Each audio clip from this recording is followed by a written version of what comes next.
नमस्कार दोस्तों, मैं आपका दोस्त डॉक्टर धनंजय मणि आज आपसे बात करेंगे कि स्वस्थ रहने के लिए संतुलित आहार का क्या महत्व होता है। दोस्तों, जैसे स्वस्थ रहने के लिए पर्याप्त नींद और आराम ज़रूरी है, व्यायाम ज़रूरी है, उसी तरीके से एक हेल्दी लाइफ जीवन जीने के लिए संतुलित आहार का भी बहुत ज़्यादा महत्व है। संतुलित आहार किसे कहते हैं, इसके लिए हम बात करते हैं कि एक भोजन वह है जिससे हम पेट भरते हैं, कुछ भी खा लेते हैं, लेकिन बैलेंस डाइट जिसको हम लोग संतुलित आहार कहते हैं का यह मतलब होता है कि हम जीवन जीने के लिए जो भी ज़रूरी चीज़ है उसको पर्याप्त तरीके से लें, न तो कम लें और न ही बहुत ज़्यादा लें। अगर हम उसको कम लेंगे संतुलित आहार को, तो हमारे शरीर में जो आवश्यक प्रोटीन है, विटामिन्स है, मिनरल्स है, या जो मात्रा है हमारे शरीर को डेवलप करने के लिए, उसकी मात्रा कम हो जाएगी। अगर हम ज़्यादा लेंगे तो वह मात्रा एक निश्चित सीमा से अधिक जब बढ़ जाएगा तो वह भी हमारे लिए नुकसानदायक होगा। इसलिए ज़रूरी है कि हम कोई भी भोज्य पदार्थ जिसको हम खाते हैं और जिससे हमको ऊर्जा मिलती है, जिससे हमारे शरीर का निर्माण होता है, उसका जो मात्रा है न कम हो और न ही ज़्यादा हो। संतुलित आहार स्वच्छता के साथ लें, पोषण तत्वों से भरपूर होना चाहिए, जिससे हम न सिर्फ बीमारियों से दूर रहेंगे बल्कि हमारा शारीरिक, मानसिक, सामाजिक और आत्मिक विकास भी बहुत ही सही तरीके से होगा। मित्रों, अब हम बात करते हैं कि संतुलित आहार है क्या चीज़। संतुलित आहार की अगर हम बात करते हैं तो इसमें हरी सब्जियां हों, फल हो, वसा रहित या कम वसा वाले डेयरी उत्पाद हों, अनाज के साथ साथ मीट हो, पोल्ट्री हो, मछली हो, बीन्स हो, अंडे हो और नट्स हो। अगर हम इसको एक बैलेंस्ड मात्रा में अगर हम लेते हैं तो वह एक संतुलित आहार बनाता है, और यह संतुलित आहार हमारे शरीर को बहुत बेहतर ढंग से ऊर्जा प्रदान करेगा, हमारे शरीर के विकास में हमारा सहयोग करेगा। इसके अलावा संतुलित आहार में जिन चीज़ों का परहेज किया जाता है वह होता है सेचुरेटेड और ट्रांस फैट, सोडियम और अतिरिक्त शुगर। अतिरिक्त शुगर का मतलब ये होता है कि जो हम चीनी खाते हैं वह हमारे लिए बहुत नुकसानदायक होता है, जो हम सफ़ेद नमक खाते हैं वह हमारे लिए बहुत नुकसानदायक होता है। संतुलित आहार में खाने की मात्रा को भी नियंत्रित करना होता है। इसका मतलब ये हुआ कि अगर हम खाना खा रहे हैं तो उसकी मात्रा एक निश्चित सीमा के अंतर्गत ही होना चाहिए, जिसमें महिलाओं के लिए 1200 से लेकर के 1500 कैलोरी पर्याप्त हो सकता है, और पुरुषों के लिए 1500 से लेकर के 1800 कैलोरी वाला आहार काफ़ी पर्याप्त हो सकता है। यह जो आहार है यह किसी पुरुष या स्त्री के लिए मानक नहीं माना जा सकता है, क्योंकि यह किसी व्यक्ति की उम्र, उसकी शारीरिक स्थिति और परिश्रम करने की क्षमता पर बदला जा सकता है या बदलता रहता है। ऐसे में यह ज़रूरी है कि हम यह जानें कि संतुलित आहार क्यों ज़रूरी है। किसी भी व्यक्ति के लिए जो बैलेंस डाइट होता है वह बहुत ही महत्वपूर्ण होता है, क्योंकि इससे शरीर को सही और पर्याप्त पोषक तत्व मिलते रहते हैं। जब शरीर को पर्याप्त और सही पोषक तत्व मिल जाएंगे तो शारीरिक गतिविधियां, जिसको हम लोग फिजिकल एक्टिविटीज़ भी कहते हैं, अच्छी तरीके से होने लगी। और जब बैलेंस डाइट मिलेगा तो हमको मोटापा और कई अन्य जो समस्याएं हैं उनको पनपने से हम रोक सकते हैं।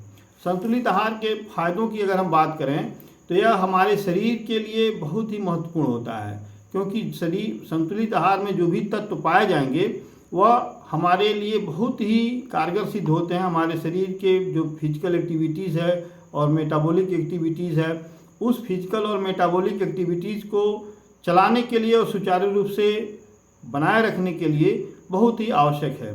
तो संतुलित आहार के फायदों की बात करें तो जो सबसे पहला जो इसका फ़ायदा होता है वह ये है कि यह हमारे शरीर की प्रतिरक्षा प्रणाली को बहुत ही मजबूत करता है और व्यवस्थित रखता है, क्योंकि संतुलित आहार के जो तत्व होते हैं उसमें विटामिन्स और मिनरल्स होते हैं, और ये विटामिन्स और मिनरल्स हमारे शरीर की रोग प्रतिरक्षा प्रणाली को, जिसको हम लोग इम्यून सिस्टम भी कहते हैं, उसको बहुत ही मजबूत रखता है। इससे कई समस्याओं को दूर रखने में हमको मदद मिलती है। संतुलित आहार हमारे वजन को नियंत्रित रखता है। अब नियंत्रित कैसे रखेगा? संतुलित आहार का मतलब होता है कि यह हम जो भाग दौड़ की ज़िंदगी में हम बाहर के जो खाना खा लेते हैं, या चाय, समोसा, पकौड़ी, ये सब खा लेते हैं, जो तेली भोजन, ऑयली फूड जिसको हम लोग कहते हैं, खा लेते हैं, वह हमारे शरीर में जा कर के ट्रांस फैट को बढ़ा देता है, जिससे हमारा वजन बढ़ता है और मोटापे की समस्या बढ़ती है। मोटापा अपने आप में एक बहुत बड़ी प्रॉब्लम है, इससे हमारे शरीर की जो समस्याएं हैं, परेशानियां, वह बढ़ जाती हैं। और इसलिए ज़रूरी है कि हम व्यायाम के साथ साथ एक बैलेंस डाइट लें, और जिससे कि हमारा वज़न नियंत्रित रहे। अगर हमारा वज़न नियंत्रित रहेगा तो ढेर सारी जो समस्याएं हैं, जैसे कमर का दर्द है, जैसे घुटनों का दर्द है, जैसे हमारी थायराइड की प्रॉब्लम है, शुगर की प्रॉब्लम है, हार्ट की प्रॉब्लम है, ब्लड प्रेशर की प्रॉब्लम है, ये सब समस्याएं कभी नहीं होंगी और कतई नहीं होंगी। संतुलित आहार जो होता है वह हमें बीमारियों से बचाता है। दोस्तों, अगर हम सही आहार नहीं लेते हैं तो इससे हमको क्रेविंग की समस्या होती है। क्रेविंग का मतलब होता है कि बार बार कोई चीज़ खाने की हमको ज़रूरत पड़ती है।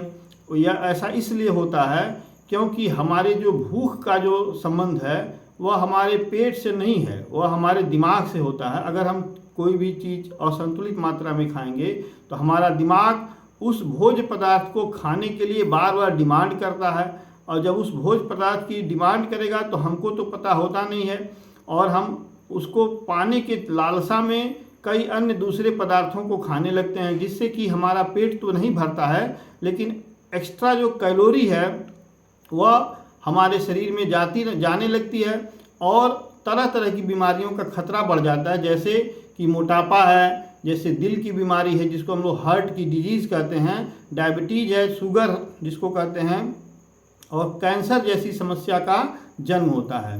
यदि हम बैलेंस डाइट लेंगे तो इस तरह की जो बीमारियां हैं इनके जोखिम को हम लोग कम कर सकते हैं। चौथा जो बैलेंस डाइट का लाभ है वह यह है कि हमारे शरीर को पर्याप्त ऊर्जा देता है। आपको पता होगा कि संतुलित आहार के सेवन से शरीर को जो भी जरूरी पोषक तत्व हैं वह मिल जाते हैं। यह जो जरूरी पोषक तत्व हैं वह हमारे शरीर को ऊर्जा प्रदान करते हैं। यह ऊर्जा हमारे शरीर में जो कमजोरी होती है उसको मिटाती है, जिससे हमको शारीरिक कमजोरी का आभास नहीं होता है, और व्यक्ति खुद को हेल्दी तथा बहुत ही फुर्तीला महसूस करता है। अब पांचवा जो हमारा जो है वह है कि अगर हम बैलेंस डाइट लेते हैं तो यह हमारे मानसिक स्वास्थ्य के लिए बहुत ज़रूरी है। हम अक्सर देखते हैं कि कई बार उम्र बढ़ने के साथ साथ लोगों को भूलने की बीमारी हो जाती है। इस भूलने की बीमारी और कई अन्य जो मानसिक समस्याएं जैसे कि बेचैनी है, जैसे डिप्रेशन है, अल्जाइमर है, तनाव है, गुस्सा है, इस तरह की समस्याएं बढ़ जाती हैं। ऐसे में कई लोगों को मूड स्विंग्स की परेशानी होती है। इसका मुख्य कारण है असंतुलित खान पान। ऐसे में यदि हम सही मात्रा में बैलेंस डाइट लेते हैं तो इन तमाम तरह की जो मानसिक समस्याएं हैं उनसे हम राहत पा सकते हैं, क्योंकि हमारे भोजन का संबंध हमारे मानसिक स्वास्थ्य पर पड़ता है। हमारे शरीर में 4 महत्वपूर्ण प्रकार के जो हैप्पी हार्मोन्स का सिक्रीशन होता है उसको हम लोग डोज कहते हैं, DOSE। डोज से डी जो है, जो पहला अक्षर है वह है डोपामाइन, ओ से ऑक्सीटोसिन, और एस से होता है सेरोटोनिन, और ई से एंडोर्फिन। ये चारों हैप्पी हार्मोन्स हैं।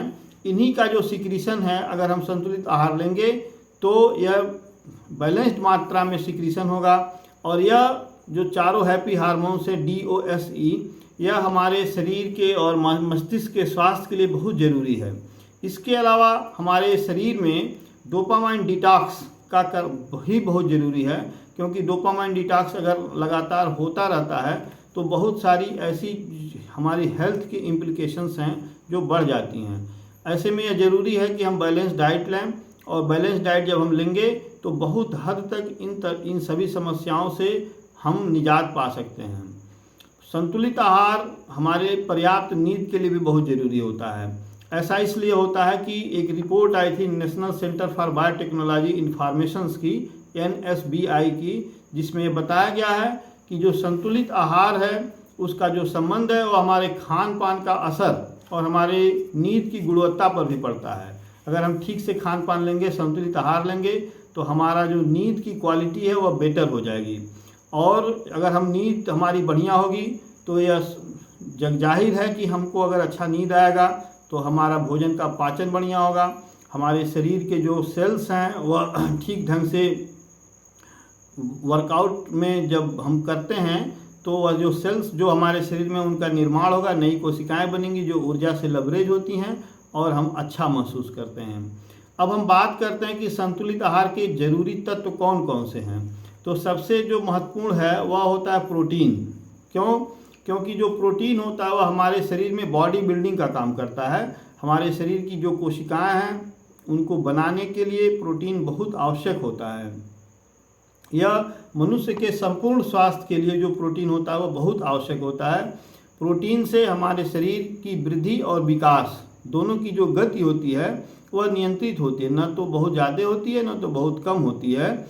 यह हमारे शरीर के मांसपेशियों के विकास में भी बहुत ही महत्वपूर्ण भूमिका अदा करता है। हमारे जो मांसपेशियां हैं, एक्टिन और मायोसिन फिलामेंट जो बनती हैं, उसमें प्रोटीन की बहुत ही महत्वपूर्ण भूमिका होती है। लेकिन यह जरूरी होता है कि हम यह जानें कि हमको कितना प्रोटीन लेना है। यह किसी भी व्यक्ति के उम्र पर निर्भर करता है। अगर हम ग्रोइंग स्टेज में बच्चे हैं तो उस समय उसको प्रोटीन की बहुत ज़्यादा ज़रूरत पड़ती है, लेकिन एक एज के बाद प्रोटीन की मात्रा जो होती है वह नियंत्रित होनी चाहिए। क्योंकि अगर हम ज़रूरत से ज़्यादा प्रोटीन लेंगे तो वह प्रोटीन हमारे शरीर में जा कर के और कई तरह के हेल्थ इम्प्लिकेशंस पैदा करते हैं। उस हेल्थ इम्प्लिकेशंस में जैसे हमारे शरीर से जो प्रोटीन होता है उसका जो पाचन है अगर ठीक से नहीं होगा तो वह प्रोटीन हमारे पेशाब के रास्ते, यूरिन के रास्ते बाहर निकलने लगेगा और उस बीमारी को हम कहते हैं प्रोटीन्यूरिया। तो हमको यह ज़रूरी हो जाता है कि हम इस बात को जानें कि प्रोटीन हमें कितना लेना है, कहीं प्रोटीन कम तो नहीं हो गया जिससे कि हमारा वृद्धि और विकास, ग्रोथ एंड डेवलपमेंट बाधित हो रहा है। प्रोटीन की मात्रा अधिक हो जाएगी तो प्रोटीन्यूरिया जैसी बीमारी होगी, जिसको हम लोग पेशाब के रास्ते से प्रोटीन निकलने लगता है, तो वह जो समस्या होगी जिससे कि शरीर में कमजोरी महसूस होने लगती है, तो उसको भी हमको नियंत्रित करना है। अब प्रोटीन के क्या स्रोत हो सकते हैं इसको जानना बहुत ज़रूरी है। तो उस प्रोटीन के जो मुख्य स्रोत है वह होता है दाल, पनीर, अंडा, दूध, मछली, मीट के साथ साथ जो प्रोटीन पाउडर्स मार्केट में मिल रहे हैं उनकी गुणवत्ता को और क्वालिटी को हम अगर जांच कर लें तो वह भी एक बेहतर स्रोत हो सकता है। इसके अलावा जो दूसरा जो मेजर जो कंपोनेंट है बैलेंस डाइट का वह होता है कार्बोहाइड्रेट्स। कार्बोहाइड्रेट्स जो होता है वह हमारे शरीर को ऊर्जा देता है। अगर हम इसको सही मात्रा में लें तो यह हमारे कई बीमारियों के लिए फ़ायदेमंद हो सकता है। कार्बोहाइड्रेट्स हमारे लिए दो तरह का होता है, एक होता है गुड कार्बोहाइड्रेट्स और दूसरा जो होता है उसको हम लोग बोलते हैं बैड कार्बोहाइड्रेट्स। गुड कार्बोहाइड्रेट्स में जैसे ब्राउन राइस है, जिसको गांव में लोग भुजिया चावल कहते हैं या उसीना का चावल कहते हैं, यह कम फैट वाला होता है। दूध है, आलू है और केले का सेवन हम कर सकते हैं। बैड कार्बोहाइड्रेट्स में तैलीय पदार्थ हैं जैसे कि फ्रेंच फ्राइज है और मीठे खाद्य पदार्थ हैं जिसमें कि चॉकलेट आता है, आइसक्रीम आता है, सफ़ेद ब्रेड आता है, कुकीज़ आते हैं। इसमें हानिकारक कार्बोहाइड्रेट्स पाए जाते हैं। प्रोसेस फूड जो होते हैं जो बाज़ार में बिकते हैं उससे भी हमको दूरी बनाकर रहना चाहिए, क्योंकि यह हमारे लिए एक बैड कार्बोहाइड्रेट्स है और यह हमारे शरीर में जा कर के हमारे शरीर को बहुत ही ज़्यादा नुकसान पहुंचाता है। इसके अलावा जो तीसरा जो हमारे बैलेंस डाइट का जो कंपोनेंट है उसको हम लोग मिनरल्स कहते हैं। मिनरल्स बैलेंस डाइट में दो प्रकार के होते हैं, एक होता है माइक्रो मिनरल्स और दूसरा जो होता है उसको हम लोग बोलते हैं माइक्रो मिनरल्स। तो माइक्रो मिनरल्स जो होता है जैसे कि आयोडीन है, आयरन है, कैल्शियम है, पोटेशियम है, फास्फोरस है, मैग्नीज है, तांबा है, ये सब चीज़ें इसको हम लोग मिनरल्स की श्रेणी में रखते हैं। इनसे शरीर की जो मेटाबॉलिक एक्टिविटीज़ है वह संचालित होती है और ये मेटाबॉलिक प्रोसेस को सुचारू रूप से चलाने में ये प्रिकर्सर या एक्टिवेटर की भूमिका में रहते हैं। इससे शरीर में खून की कमी दूर होती है। हड्डियाँ, दांत, मांसपेशियाँ और नर्वस सिस्टम को स्वस्थ रखने में और सही रखने में एंजाइम और हार्मोन्स की जो एक्टिविटीज़ है, उनका जो मेटाबॉलिज्म है, उनकी जो कार्यप्रणाली है उसको संतुलित रखने में मिनरल्स की बहुत बड़ी भूमिका होती है। चौथा जो कंपोनेंट है बैलेंस डाइट का उसको हम बोलते हैं विटामिन्स। संतुलित आहार में विटामिन्स की भूमिका बहुत महत्वपूर्ण हो जाती है। विटामिन्स दो प्रकार के होते हैं, एक होता है फैट सॉल्युबल विटामिन्स और दूसरा जो होता है उसको हम लोग वाटर सॉल्युबल विटामिन्स कहते हैं। इनका शरीर के लिए अपना अलग तरह का रोल होता है। कोई विटामिन्स बेहतर स्किन के लिए बेहतर होता है, कोई बोन्स के लिए बेहतर होता है, कोई इम्यूनिटी बढ़ाने के लिए विटामिन्स की ज़रूरत पड़ती है और खून की मात्रा जिसमें हम लोग हीमोग्लोबिन कहते हैं उसके लिए भी विटामिन्स की बहुत ज़्यादा ज़रूरत पड़ती है। मांसपेशियों की बेहतरी के लिए भी विटामिन्स बहुत आवश्यक होता है। तो इसलिए ज़रूरी है कि हम सही मात्रा में विटामिन्स का सेवन करें। विटामिन